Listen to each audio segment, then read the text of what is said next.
Story time with Fergie and friends. Hello, everybody, and it's story time with Fergie and friends, and I'm thrilled to be able to smell sweet peas. Oh, I love the smell of sweet peas. Do you like sweet peas? Well, full of colour. Life is full of colour, and we're so thrilled to see you today. And we're out in the garden, and hello, mums and dads, girls and boys, aunts and uncles, granny, grandpa.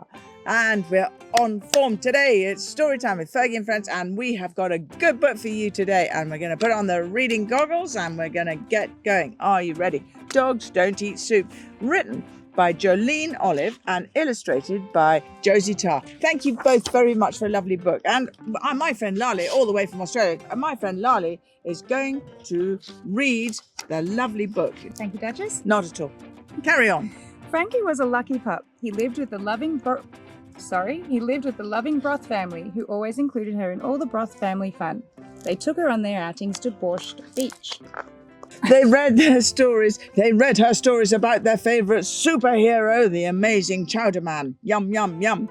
They even included her when they played their favourite board game, Spoons and Noodles. But there was one thing that poor Frankie was always left out of.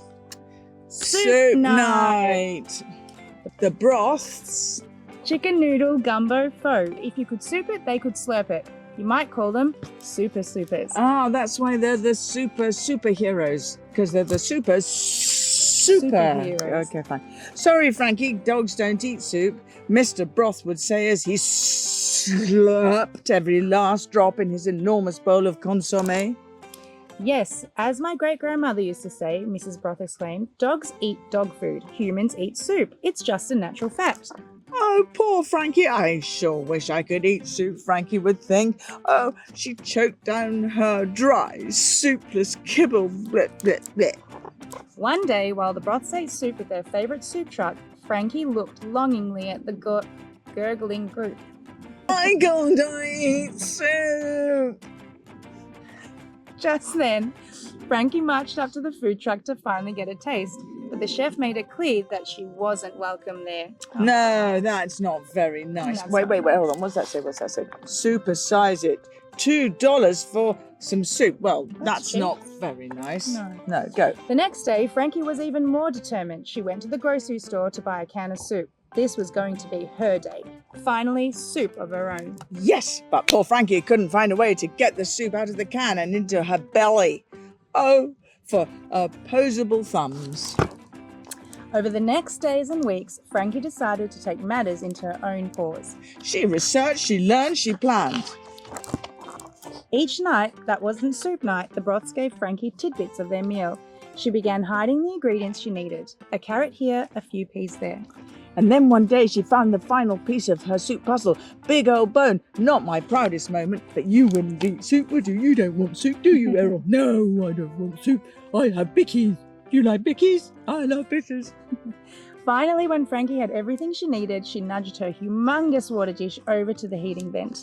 And by the time all the broths were nestled in their beds, the water was hot. She quickly added the bone and then she dozed off. What? A girl needs her beauty rest, right, Errol? Yes. When she awoke, the water had turned into a delightful broth.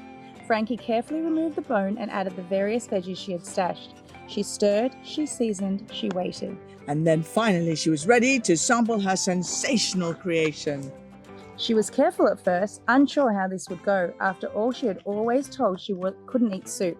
It was difficult, she would admit. Her paws were not made for holding a soup spoon. Her loose dog lips weren't good at sucking it up, would they? No. But her tongue, her long, floppy, sloppy tongue, proved to be the perfect tool for transporting delicious, nutritious, and, by human standards, somewhat suspicious soup from her bowl to her belly. It was the yummiest thing she had ever tasted. Slurp! She gulped and slurped the soup so quick and so loud that the broth slowly began to awaken from their slumbers. No. Oh, we have another duck. Oh dear. It's Rory, right? Yeah, it's Rory. Yeah. As they came in to investigate, they were stunned by what they saw. Finally, Mrs. Broth broke the silence. Frankie, you eat soup! Imagine that a dog eats soup. It's a miracle. The whole family is completely flabbergasted. All this time they didn't know it was possible, and now they're watching it happen right before their very eyes. And from that day on, Frankie never missed soup night again. Well done. And look at that. You can make heavenly hamburger soup for Frankie.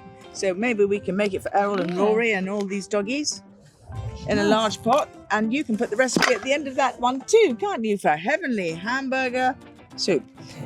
Anyway, everybody, girls and boys, lovely to see you. And let's have some fun and go out in the sun. Always wear sun cream. Always be happy, because joy bubbles are in your heart. And all the way from Australia, we say bye-bye, Lale. Bye.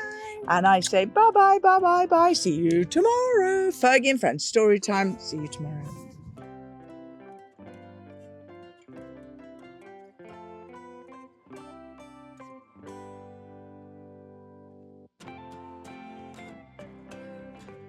Story time with Fergie and Friends.